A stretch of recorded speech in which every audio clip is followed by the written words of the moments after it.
नमस्कार, मैं नीरज कौशिक और हमारे यूट्यूब चैनल एन के हिंदी हब पर आप सबका स्वागत है। आज हम पढ़ेंगे कक्षा 8 पाठ्य पुस्तक वसंत का पाठ 15 जिसका नाम है सुर के पद, अर्थात इसमें सूरदास के पद हैं। तो चलिए वीडियो की शुरुआत करते हैं। इसमें पहला पद्यांश है जिसमें श्री कृष्ण के बाल रूप का वर्णन यहाँ पर किया है कवि सूरदास जी ने। वो कहते हैं, बचपन में अपनी माँ को शिकायत करते हुए, अपनी माँ यशोदा को शिकायत करते हुए श्री कृष्ण जी कहते हैं, मैया कब ही बढ़ेगी चोटी, कि हे मैया मेरी चोटी कब बड़ी होगी। अर्थात उनको शौक है, वो अपनी चोटी को बड़ी करना चाहते हैं। कौन? श्री कृष्ण। वो कहते, कितनी बार मोही दूध पियत भई यह अजहू है छोटी। अर्थात कितनी बार, अर्थात कितनी बार या कितने समय से मैं दूध पी रहा हूँ। दूध पियत भई यानी मुझे दूध पीते हुए हो गया। यह अजहू है छोटी, लेकिन यह तो अभी तक भी छोटी की छोटी ही है। कहने का तात्पर्य ये है कि यशोदा मैया उसे झूठ बोलकर बार बार दूध पिलाती रहती हैं कि इससे तुम्हारी चोटी बड़ी हो जाएगी। तो वो माँ को कह रही हैं कि मेरी चोटी तो अभी तक भी बड़ी नहीं हुई, इतने समय से मैं दूध पी रहा हूँ।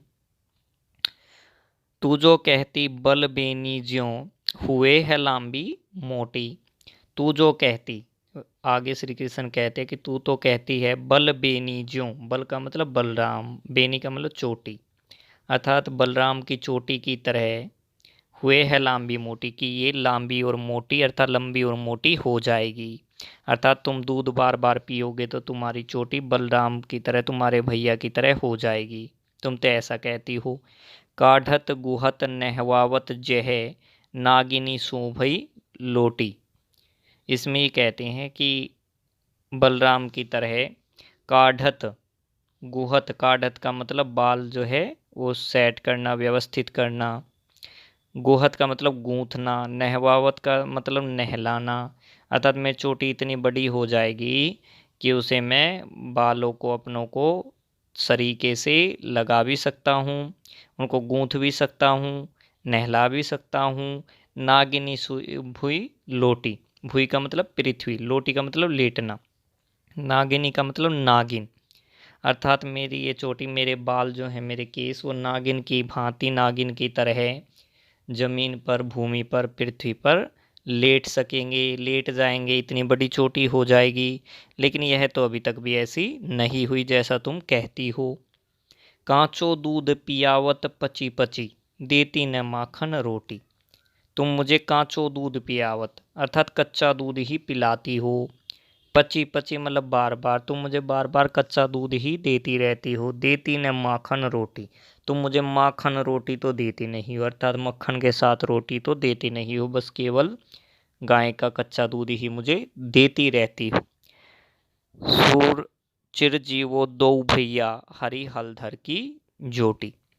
यहाँ पर कवि कहते हैं कि मैया खुश होकर कहती है, सूरदास जी ने बताया है, सुर चिरजीवो दो भैया, कि तुम दोनों भैया चिरंजीवी हो, हरि हलधर की जोटी, और तुम दोनों की जोड़ी ऐसी ही बनी रही। जोटी का मतलब जोड़ी, हरि हलधर का मतलब, हरि अर्थात श्री कृष्ण और हलधर बलराम को ही कहा गया है।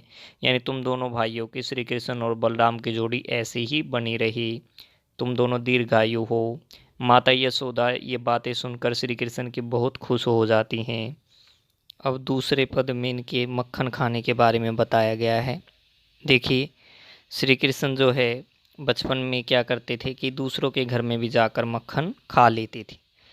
तो वहाँ पर एक गोपी आकर इनको उलाहना देती है यशोदा मैया को कि तेरे लाल ने, तेरे पुत्र ने मेरा बहुत नुकसान कर दिया है। देखिए कैसे दूसरे पद्यांश में ये कहती हैं, तेरे लाल मेरो माखन खायो, कि तेरे लाल ने, तेरे पुत्र ने मेरा मक्खन खाया है, मेरे घर में से मक्खन खाया है। दोपहर दिवस जानी घर सुनो ढूंढी ढंडोरी आप ही आयो।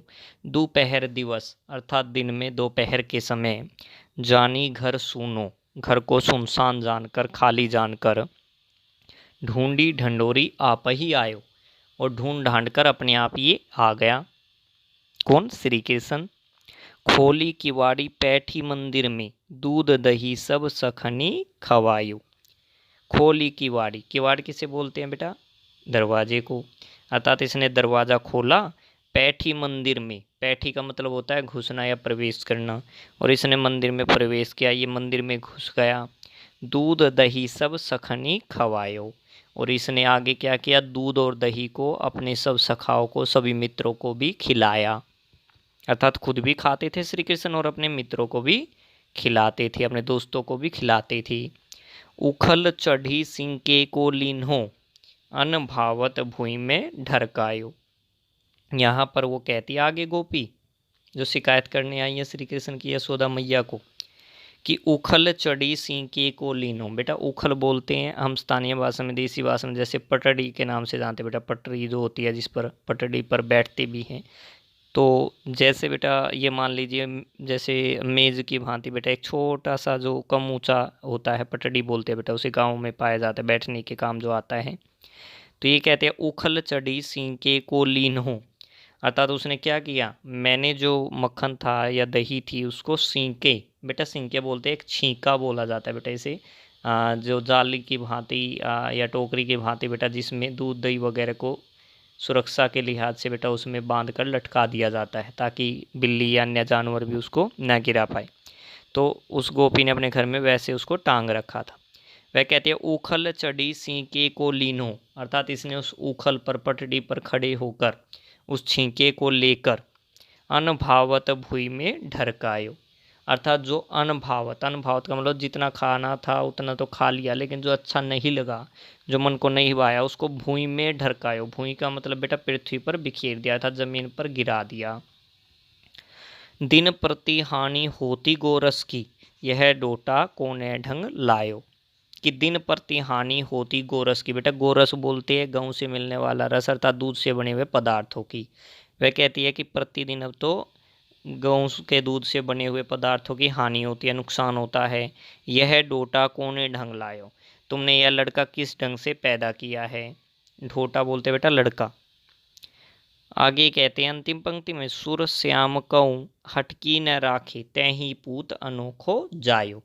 बेटा आगे वो गोपी अंत में कहती है श्री कृष्ण की माता को, यशोदा मैया को शिकायत करते हुए, उलाहना देते हुए सूरदास जी बताते हैं, श्याम को हटकी न राखे, यानी तुम श्याम को श्री कृष्ण को डांटती भी नहीं हो, डांट कर नहीं रखती हो इसे। तैही पूत अनोखो जायो, क्या तुमने ही कुछ अलग तरह का अजीब किस्म का पुत्र पैदा किया है। और जो महिलाएं हैं और जो गोपियां हैं उन सब के भी तो पुत्र हैं, तुम्ही ने अनोखा पुत्र जाया है या पैदा किया है, जिसे तुम डांटती भी नहीं हो, डांट कर भी नहीं रखती हो। तो इस तरह से बेटा वो उलाहना और शिकायत लेकर श्री कृष्ण की आई थी यशोदा मैया के पास। ठीक है बेटा, उम्मीद करता हूँ दोनों पद्यांशों की व्याख्या आपको बहुत सरल तरीके से बेटा समझ में आ गई होगी। चलिए बेटा अब इसके कठिन शब्दार्थ देखते हैं। सबसे पहले है अजहूँ, जिसका अर्थ है आज भी। बल का अर्थ यहाँ पर बलराम से है कविता में। बेनी का अर्थ चोटी। हुए का अर्थ होगी। काढ़त का अर्थ बाल बहाने से है, अर्थात व्यवस्थित करने से। गोहत का अर्थ गूंथने से। भुई का अर्थ पृथ्वी से। लोटी का अर्थ लौटने लगी। पची पची का अर्थ बार बार। हरी हलधर का अर्थ है कृष्ण बलराम। जोटी का अर्थ है जोड़ी। पैठी का अर्थ घुसकर। सींके का अर्थ छींका जिसमें दूध दही को रखा जाता है। गोरस का अर्थ गाय के दूध से बने पदार्थ, दही मक्खन घी आदि। और ढोटा का अर्थ लड़का। तो ये कठिन शब्दार्थ थे बेटा। अगर हमारी वीडियो आपको अच्छी लगी हो तो कृपया चैनल को सब्सक्राइब करें, वीडियो को लाइक शेयर कमेंट ज़रूर करें, ताकि आपको हमारी और ऐसी ही नई वीडियो मिलती रहे। धन्यवाद।